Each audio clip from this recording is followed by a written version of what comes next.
తెలంగాణ మంత్రులు కొంతమంది ఈరోజు ఆంధ్రప్రదేశ్లో ఉన్నటువంటి జనసేన పార్టీ కేంద్ర కార్యాలయంలో ప్రత్యక్షమయ్యారు. జనసేన పార్టీ ప్రతినిధులు కూడా ఈ మంత్రుల్ని సాదరంగా స్వాగతించారు. ఇంతకీ ఈ మంత్రులు అసలు జనసేన పార్టీ కేంద్ర కార్యాలయంలో ఎందుకు ప్రత్యక్షమయ్యారు, దానికి గల కారణం ఏంటి అనేది మనం పూర్తి స్థాయిలో విశ్లేషణ చేసుకుందాం. ప్రస్తుతం మనతో పాటున్నారు ప్రముఖ రాజకీయ విశ్లేషకులు, ప్రముఖ సీనియర్ జర్నలిస్ట్ దుర్గా వడ్లమణి గారు. వారితో మాట్లాడుతాం. దుర్గా వడ్లమణి గారు, నమస్తే అండి. నమస్తే అండి. దుర్గారు, ఈరోజు జనసేన పార్టీ కేంద్ర కార్యాలయంలో కొంతమంది తెలంగాణ మంత్రులు ప్రత్యక్షమయ్యారు. అసలు ఏంటి తెలంగాణ మంత్రులు జనసేన పార్టీ కేంద్ర కార్యాలయంలో ఏం చేస్తున్నారు, అక్కడ ఎందుకు ప్రత్యక్షమయ్యారు, ఏం జరుగుతోంది అంటే ఏం చెప్తారు? ఏమీ జరగట్లేదు, అదేదో జరిగిపోతుంది అనుకుని అందరూ ఊహించుకుంటున్నారు. అసలు ఎందుకు వెళ్ళారు ఏంటి అనే దాని మీద చాలా కుతూహలంగా ఉన్నారు. వాళ్ళు వెళ్ళింది ఏదో ప్రైవేట్ కార్యక్రమానికి వెళ్ళారు. ఎవరెవరు వెళ్ళారు? ఉప ముఖ్యమంత్రి భట్టి విక్రమార్క, తర్వాత మంత్రులు ఉత్తమ్ కుమార్ రెడ్డి, తర్వాత కోమటిరెడ్డి వెంకటరెడ్డి, వాకిటి శ్రీహరి, వీళ్ళ నలుగురు వెళ్ళారు. వెళ్తే ఏమైందంటే మంగళగిరి దగ్గర హెలీప్యాడ్ వాళ్ళకి దొరకలేదు దిగటానికి, హెలికాప్టర్. సో వాళ్ళు ఏం చేశారంటే జనసేన కేంద్ర కార్యాలయం దగ్గర ఒక హెలీప్యాడ్ ఉంది. వెంటనే వాళ్ళని సంప్రదించారు, జనసేన ఆఫీస్ని సంప్రదిస్తే వాళ్ళు చాలా సంతోషంగా అయ్యో తప్పకుండా రండి అక్కడ దిగండి అని చెప్పారు. దిగాక వాళ్ళని జనసేన కేంద్ర కార్యాలయంలో ఉండే సిబ్బంది వాళ్ళని ఆహ్వానించారు. తర్వాత వాళ్ళని లోపలికి తీసుకెళ్లి వాళ్ళకి చాలా చక్కటి అతిథి మర్యాదలు చేశారు. అంటే పవన్ కళ్యాణ్ గారు లేకపోయినా కూడా ఆయన ఉంటే ఎలా చూసుకుంటారో ఆ రకంగా చూసుకుని వాళ్ళకి మంచిగా కొండపల్లి బొమ్మలు మనం ఏదైతే ఫేమస్ ఆంధ్రప్రదేశ్లో అవి జ్ఞాపికలుగా వాళ్ళకి ఇవ్వటం కూడా జరిగింది. సో వాళ్ళు చాలా సంతృప్తికరంగా వాళ్ళు వెనక్కి తిరిగి వెళ్ళడం జరిగింది. ఇది ఏ రకంగానూ ప్రభుత్వ కార్యకలాపాలు కాదు, ప్రభుత్వ కార్యక్రమం కాదు, వాళ్ళు ఏదో ప్రైవేట్ కార్యక్రమానికి వచ్చారని మనకు తెలుస్తుంది. ఓకే, అంటే రాజకీయ పరమైనటువంటి చర్చల కారణంగా వారైతే ఆంధ్రప్రదేశ్లో ఉన్నటువంటి జనసేన కేంద్ర కార్యాలయానికి వెళ్ళలేదు.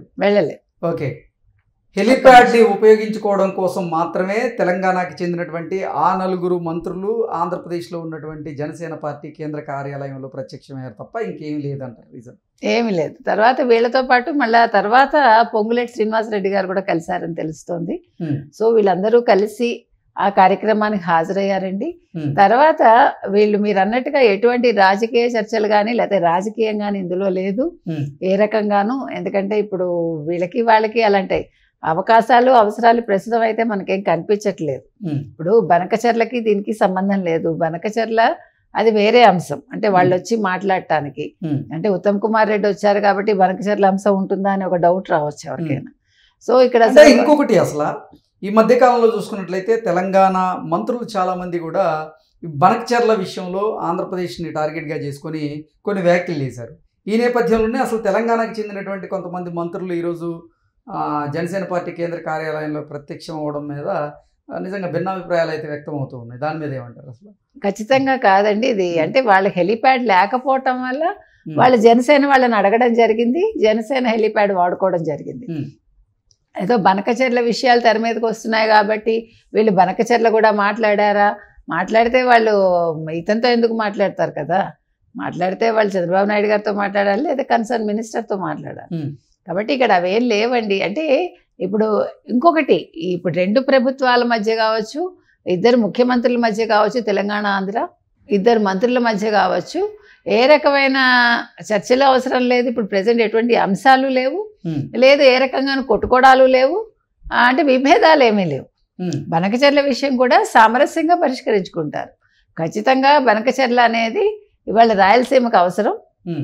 వాళ్ళ స్వార్థ రాజకీయ ప్రయోజనాల కోసం కేసీఆర్ కావచ్చు, లేకపోతే బీఆర్ఎస్ కావచ్చు, కవిత కావచ్చు, హరీష్ రావు కావచ్చు, దాని మీద గొడవలు చేస్తున్నారు తప్ప అంటే ఈ బనకచర్ల కడితే తెలంగాణకు ఏదో నష్టం అయిపోతుందని ఏ రకంగానూ నష్టం కాదండి.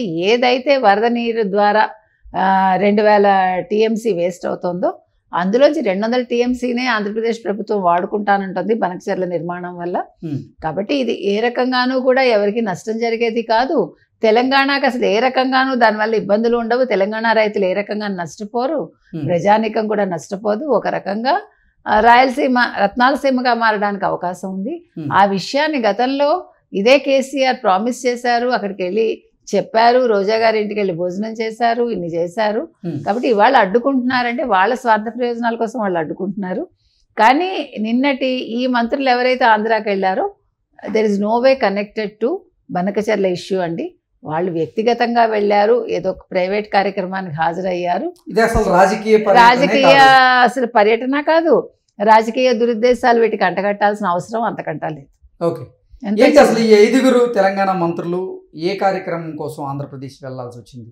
అది తెలియలేదండి మనకి, అది ఏంటి అనేది తెలియలేదు. మరి ఏదైనా పెళ్ళిళ్ళు జరుగుతున్నాయి కదా, ఇప్పుడు సుముహూర్తాలు ఎక్కువ ఉన్నాయి కాబట్టి ఎవరిదైనా పెళ్లికి వెళ్ళారా? ఎందుకంటే ఆంధ్రప్రదేశ్లో కూడా కాంగ్రెస్ నేతలు ఉన్నారు, లేదు తెలుగుదేశం నేతలు కూడా మంచి సన్నిహితంగానే ఉంటారు, ఒకరితో ఒకరి స్నేహ సంబంధాలు కొనసాగుతున్నాయి కదా. కానీ పొంగులేటి శ్రీనివాస్ రెడ్డి జగన్మోహన్ రెడ్డికి అత్యంత సన్నిహితుడు, ఆప్తుడు అనేటువంటి ప్రచారం అయితే జరుగుతోంది. ఈ నేపథ్యంలో ఆయన ఇప్పుడు జనసేన పార్టీ కేంద్ర కార్యాలయంలో ప్రత్యక్షం అవ్వడం మీద కూడా రకరకాల వార్తలు అయితే వస్తున్నాయి. దీని మీద ఏమంటారండి?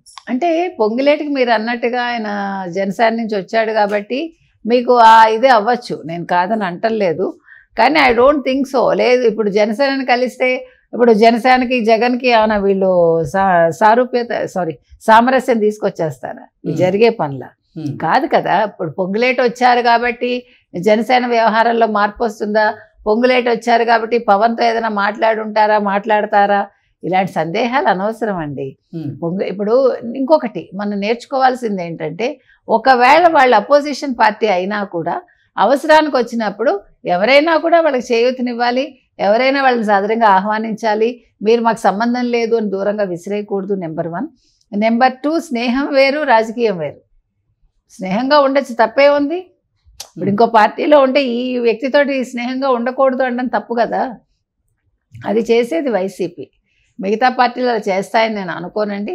సో ఏది ఏమైనా పొంగులేటి వచ్చారు కాబట్టి అక్కడ రాజకీయం జరిగిందని, కానీ పొంగులేటి వచ్చారు కాబట్టి ఆయన జనసేనని జగన్ని ఏదో దగ్గరికి చేరుస్తారు, లేకపోతే వాళ్ళతోటి రాజకీయ మంతనాలు ఏమైనా జరుపుతారని అనుకోవాల్సిన అవసరం అయితే లేదు ఖచ్చితంగా. Okay, thank you.